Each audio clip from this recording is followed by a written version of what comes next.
Hello, welcome back. So in this part, we are going to design the connections for our batten system. Now in the connection, what we are supposed to find out is we are supposed to find out the number of bolts, number of bolts. And number of bolts is actually dependent on the bolt value. So first of all, we need to find out the bolt value, and then only we will be able to identify or find out how much bolt will be required to connect battens. So first of all, we will find out the bolt value. Bolt value can be calculated as I have explained in the bolted connections also, but here also I am calculating. So assuming the 20 dia bolt, in that case, the bolt, I mean, you can see here, this is the flange of channel section, and batten plate will be like this. And if I cut the cross section, it will look like this.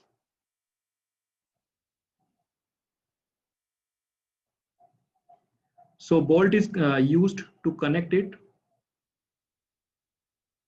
and it is in the single shear. Okay, so this is how we identify whether our bolt is in single shear or the double shear. So calculating the strength of bolt in single shear, we can use the same formula, putting the value. So A and B is the net effective area.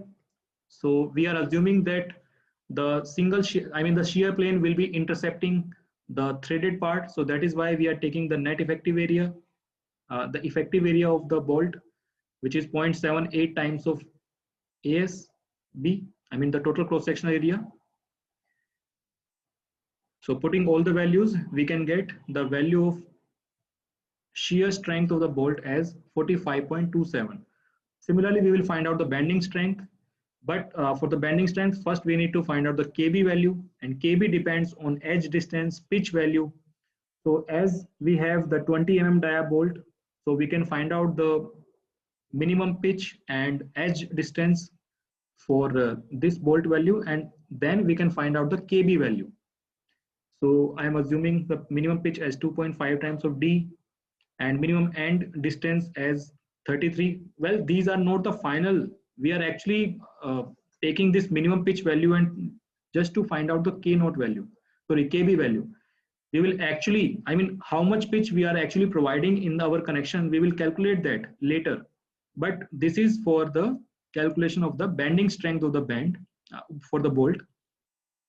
So that is why we are calculating here actually to find out the value of KB.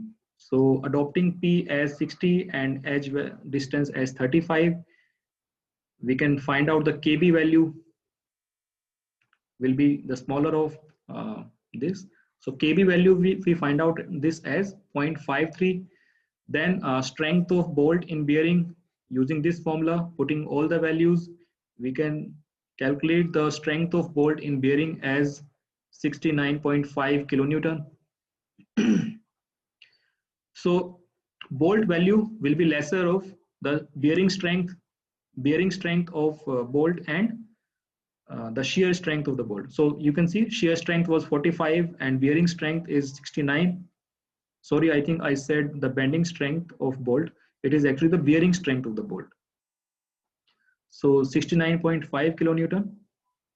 So the strength of bolt or bolt value for 20 dia is 45.27 kilonewton. Now we will find out the number of bolts required. So number of bolts required will be the longitudinal shear upon the bolt value. So longitudinal shear is 62. This is actually the VL value by the bolt value.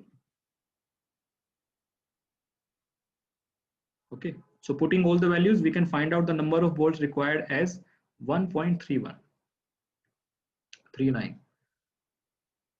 or approximately 2. But actually we will use more bolts because we are actually calculating the number of bolts based on the shear criteria only. But we know that our batten system will experience moment also, and to counter that moment effect also, what we are doing is we are going to take more bolts, say 4 bolts. So I'm writing here, let us provide 4 bolts to take account the stresses due to bending moment as well, which means now we are taking the effect of M. So that is why we are taking the 4 bolts. So in the diagram also you can see I have provided 4 bolts in the single lane. Okay. Now, once we provide the number of bolts, now we are supposed to check the combined action of longitudinal shear and the moment. So the next point is we will check our bolt for the combined action of shear and moment for end battens. Now, first of all, force in each bolt. Well, all 4 bolts will experience different forces.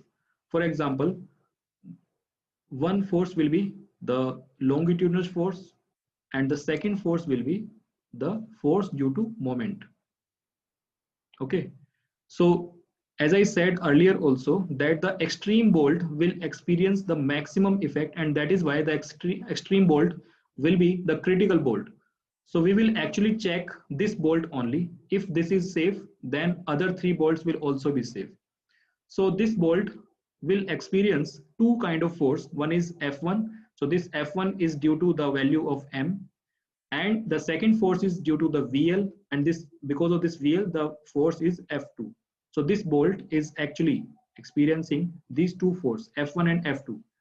So first we will find out F1 value and then F2 value, but F2 value can be calculated very easily because all the 4 bolts are resisting the VL value. So the force F2 can be calculated as using this formula. So VL is resisted by 4 bolts. So VL resisted by this single force. So this single bolt will be this one. So that is why we will see. So the value of F2 in this critical bolt will be this one. Okay. The main thing is calculation of F1. Well, F1 we know that F1 will be MR by summation of R square. So this time to calculate the value of R, to calculate this R square, we need to find out the actual pitch. What would be the actual pitch? What would be the actual edge distance? So I have already calculated in the diagram, but how do we find how this actual pitch is calculated? We will see that. Well, we have provided the 4 bolts. You can see here. So all 4 bolts will have equal pitch. They have equal pitch. So we can easily calculate that by using this relation. So D is the overall depth of the batten. So from the D, if we deduct the edge distance from both ends, then we get the total pitch value, and single pitch value will be calculated as when we divide by the number of bays. So here the pitch are 3. So that is why we are dividing by 3. So ultimately the actual pitch that we are providing in between our bolts will be the 90 mm. Okay. So now, as you can see, the CG of this bolt group will be this one. Okay. So distance of this bolt from this CG group will be 45, and distance of this bolt, which is the critical one, will be 90 plus 45. Similarly, the same distance, this will be 45, and the same, this will be 135. Okay, so this time what we are doing is we are supposed to find out F1 value in this bolt. So the distance of this bolt from the group of CG will be 135. So that becomes our R value. So when we talk about F1 as MR into the summation of R square, so in this case R becomes this one, 135, because we are calculating uh, F1 value for this bolt. So the distance of this bolt from the CG of the group is 135. Now similarly, we will find out the summation of R. So summation of R square will be the, again I'm making this distance, then this distance, similarly from this distance and this distance. So square of the summation of all these distance will be the summation of R. So this is the formula actually to calculate the uh, force because of the moment. So now summation of R we can easily calculate. As I said that from the CG of the group, this distance, this one, similarly then this distance, this one, and you can see on the other side also these distance are same, so that is why I have multiplied by 2. Okay, so this is how we calculate the summation of R square. So now we have the M value, we have the R value. R value is the distance between the bolt and the CG of the group. So we are actually finding the F1 for this bolt, so that is why the distance between this, so that becomes the R. So putting all the values, we can find out the F1 value as this one. Now we have calculated F1, we have calculated F2, and angle between these two forces is theta. We have to find out FR. So by using the parallelogram law, we can find out the resultant of this force. So we know as per parallelogram law, the resultant force will be F1 square plus F2 square plus 2 F1 F2 cos theta. Now in this theta is 90 degree and cos 90 is 0, which means the whole term become 0, which means FR is F1 square plus F2 square only. So by putting all the values in it, we can find out the FR value as 37. Now, as I discussed earlier, that for the bolts to be safe in the combined action of shear and moment, the FR value should be less than bolt value. Then only we will say that bolt is okay. Otherwise, we have to change the dia of the bolt. So there you can see we have calculated the bolt value earlier, which is 45.27 kilonewton, and in this resultant force is 37, which is less than this. So we can say that 20 dia bolt is okay. Otherwise, by chance, if the FR value is more than 45.27, in that case, what we have to do is we have to increase the dia of bolt, say 22 or 24 mm, and then again revise the design. So we can say that end battens are safe. Similarly, the same process we will follow for the intermediate batten also. So the same process that I have followed, I have not repeated it. So I have directly putting the value for intermediate column, intermediate batten also. So in case of intermediate battens, F1 value is this, which is the same.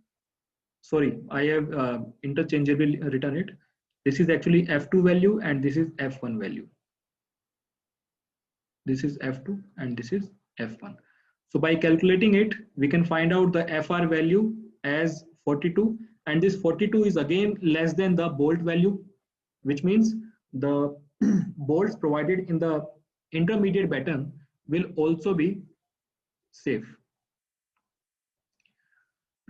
So now we have designed our batten system. Now finally we have to draw the sketch. So I will be showing you the sketch now. So this is the diagram that I have shown you when we have started the numerical. So all the values were unknown to us when we were looking at these diagram. We didn't know what is the spacing, what is the size of batten, what is the size of end batten, and what is the size of this channel section. Now we have found all the things. Channel we are using is ISMC 350, then we are using 20 mm bolt. Intermediate batten size is also provided here, and this is the end batten. So the enlarged picture, you can see here, the enlarged picture is this one. So now we have designed everything here, so that completes our numerical. So thank you.